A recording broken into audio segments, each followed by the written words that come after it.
नमस्कार। आप देख रहे हैं बोले भारत यूपी की बात। मनीष के साथ में आपका बहुत स्वागत है। क्या यूपी एक पुलिस स्टेट बन गया है? यहाँ सब कुछ पुलिस के इशारे पर हो रहा है। बहुत सारे बुद्धिजीवी चिंतक और विपक्ष के लोग समय समय पर इसका आरोप लगाते रहे हैं, लेकिन सत्ता पक्ष और तमाम रिटायर्ड ऑफिसर्स की ओर से इसका बचाव भी किया जाता रहा है। असल में ये मामला फिर से चर्चा में इसलिए आया है क्योंकि थोड़े ही दिन पहले इलाहाबाद हाई कोर्ट ने एक याचिका की सुनवाई पर अपने फैसले में कहा था कि पुलिस का काम कानून व्यवस्था को बनाए रखना है और सजा देने का काम कोर्ट का है, न कि पुलिस का है। इलाहाबाद हाई कोर्ट ने यूपी में हो रही ताबड़तोड़ एनकाउंटर की घटनाओं को लेकर अपनी ये टिप्पणी की थी, जिसमें हाफ एनकाउंटर का भी जिक्र किया गया था। हाफ एनकाउंटर इसका मतलब कि पैर में गोली लगना या शरीर के किसी दूसरे अंग में गोली लगना, जिससे अपराधी की जान तो बच जाती है लेकिन शरीर उसका नाकाबिल हो जाता है। उसके कुछ ही दिनों बाद सीएम योगी आदित्यनाथ का एक अलग तरीके के प्रोग्राम में बयान आया कि पुलिस यदि एनकाउंटर के समय गोली न चलाए तो क्या गोली खाए। प्रयास तो किया कि कानून के दायरे में रह करके करें, लेकिन बहुत बार होता है, आप भी इस बात को समझते होंगे भाई, अगर सामने वाला व्यक्ति कानून से भयभीत नहीं है तो फिर उसको कानून के दायरे में ला करके कानून की भाषा समझाना तो फिर तात्कालिक परिस्थिति हो जाती है। बहुत बार लोग टिप्पणी करते हैं कि पुलिस ने गोली क्यों मार दी। अगर पुलिस गोली ना मारी तो क्या पुलिस गोली खाए? ये दोनों काम एक साथ नहीं चल सकते। सीएम योगी के इस बयान के बाद ये चर्चा तेज हो गई कि क्या न्यायपालिका और कार्यपालिका के बीच टकराहट की स्थिति फिर से बन रही है। अक्सर ऐसा समय समय पर देखा जाता रहा है। तो आखिर क्या है यूपी का स्टेटस? 2017 में जब योगी आदित्यनाथ यूपी के मुख्यमंत्री बने थे, उस समय ही उन्होंने अपने इरादे साफ कर दिए थे। उन्होंने कई प्रोग्राम में ये बात कही थी कि अपराधी प्रदेश छोड़कर भाग जाएं। यदि अपराध की उनकी मंशा होगी तो या तो वो ऊपर जाएंगे या धरती के नीचे जाएंगे। और मैं इस पूरे हाउस को इस बात के लिए आश्वस्त करता हूं कि जीरो टॉलरेंस की नीति के तहत सरकार जो कार्रवाई अब तक करती रही है उसके परिणाम भी बहुत शीघ्र सामने आएंगे, कोई संदेह नहीं होना चाहिए।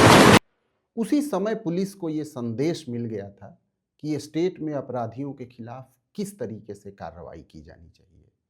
लेकिन क्या पुलिस की ये कार्रवाई किसी अंधेरी गली या अंधेरी गुफा में पहुंच रही है, जिससे कोर्ट को इस तरीके की टिप्पणी करनी पड़ रही है? कोर्ट की इस टिप्पणी और सीएम के बयान के बाद तमाम राजनीतिक दलों की भी प्रतिक्रियाएं आई। अखिलेश यादव तो जैसे हुक्का पानी लेके सरकार पर चढ़ बैठे। अखिलेश यादव ने ट्वीट करके क्या कहा, ये देखिए। अखिलेश यादव ही क्यों, उनके पीछे पीछे विधायक रविदास मेहरोत्रा ने भी सरकार को एनकाउंटर के मसले पर घेरना शुरू कर दिया। तो सवाल यह है कि कानून व्यवस्था बनाने के लिए, सुदृढ़ करने के लिए अपराधियों पर आप सख्त से सख्त कार्रवाई करिए, लेकिन फेक एनकाउंटर मत करिए। क्योंकि अगर फेक एनकाउंटर होगा तो सरकार बदलेगी, तो फिर जांच होगी, तो जो लोग आज फेक एनकाउंटर कर रहे हैं फिर उनको भी सजा मिलेगी। अगर पुलिस सही अपराधी को मारती है तो इसमें किसी को आपत्ति नहीं है, लेकिन पिछले 9 साल में हजारों लोगों के फर्जी इनकाउंटर हुए हैं। 2 व्यक्तियों का झगड़ा हुआ, दुश्मनी थी, एक आदमी पुलिस के पास गया और पुलिस ने दूसरे पक्ष को गोली मार दी और कहा कि ये अपराधी था। दरअसल जब भी इस तरीके की कोई स्थिति पैदा होती है तो विपक्ष के ऐसे बयान सामने आते रहे हैं, लेकिन ऐसा लगता है कि सीएम योगी आदित्यनाथ और यूपी की सरकार ने जो इरादे पक्के किए हैं उससे वो विचलित होने वाली नहीं। 2023 का वाकया आपको याद होगा, आज से 3 साल पहले बिल्कुल फरवरी के ही महीने में, और उस समय विधानसभा का बजट सत्र भी आहूत हो गया था। इलाहाबाद में उमेश पाल को अतीक अहमद के गुर्गों ने दौड़ाकर बमों से और गोलियों से मार डाला। सभी फरार हो गए, उनमें से किसी की भी गिरफ्तारी नहीं हुई थी। तब बजट सत्र में सीएम योगी आदित्यनाथ ने अपने कड़े रुख को दर्शाते हुए ये बयान दिया था कि माफिया को मिट्टी में मिला देंगे। सच नहीं कि जिस अतीक अहमद के खिलाफ पीड़ित परिवारों ने मुकदमा दर्ज कराया उसके परिवार के खिलाफ, वह समाजवादी पार्टी के द्वारा पोषित माफिया है और उसकी कमर को तोड़ने का काम हमारी सरकार ने किया है। और फिर मैं कहती है इसे इस माफिया को मिटेंगे। दरअसल अब जो समाजवादी पार्टी के नेताओं में एनकाउंटर को लेकर पेट में दर्द हो रहा है, तब अखिलेश यादव के भी पेट में बहुत दर्द हुआ था। हमारी पार्टी में आप बताइए किस पार्टी का, समाजवादी का नाम नहीं ले रहे आप? वो उस समय सांसद नहीं बल्कि विधायक थे और सदन में विपक्ष के नेता थे। तब उन्होंने सीएम को टोकते हुए ये बहुत तल्ख भाषा में कहा था कि इस तरीके की भाषा का सदन में इस्तेमाल नहीं होना चाहिए। जब भी अपराधियों के खिलाफ पुलिस की कड़ी कार्रवाई की बात सामने आती है, तब समाजवादी पार्टी के नेता न जाने क्यों इतने विचलित हो जाते हैं। हालांकि इसका जवाब सीएम योगी ने सदन में ही दिया था और उन्होंने बताया था कि अतीक अहमद जैसे अपराधी किन पार्टियों की सरपरस्ती में रहे।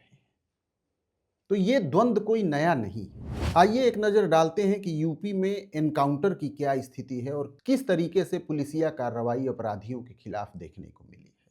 पिछले 8 सालों के आंकड़ों की बात करें तो यूपी पुलिस ने 15,000 से ज़्यादा एनकाउंटर किए हैं।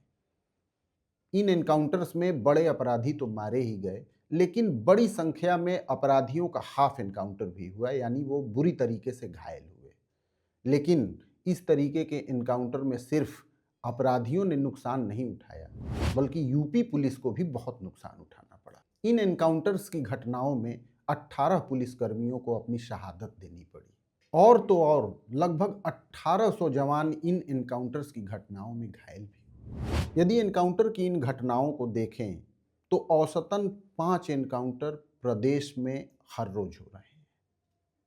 कानून व्यवस्था पर लगाम लगाने के इस नियम पर समय समय पर सवाल भी उठते रहे हैं, लेकिन पार्टी के यानी भारतीय जनता पार्टी के समर्थित नेताओं और उनके दूसरे नेताओं को तो छोड़िए, सीएम योगी आदित्यनाथ खुद इसके बचाव में और इस पर हमलावर होते हुए समय समय पर दिखे हैं। भाजपा सरकार को समर्थन देने वाली पार्टियों की तरफ से भी सीएम को हमेशा ही बैकअप मिला है। आखिर बंदूक दिखाने के लिए थोड़ी है, चलाने के लिए है ना।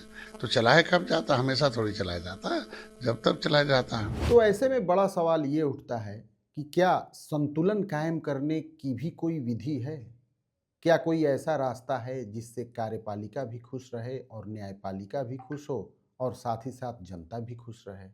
ये एक बहुत बड़ा सवाल है जिसका हल खोजा जाना बाकी है, लेकिन ये तय है कि न्यायपालिका और कार्यपालिका की टकराहट समय समय पर देखने को मिलती रही है और आगे भी देखने को मिलती रहेगी। आज इस एपिसोड में बस इतना ही। यूपी की बात मनीष के साथ का एक नया एपिसोड लेकर मैं फिर हाजिर होऊंगा। तब तक के लिए दीजिए इजाज़त। नमस्कार।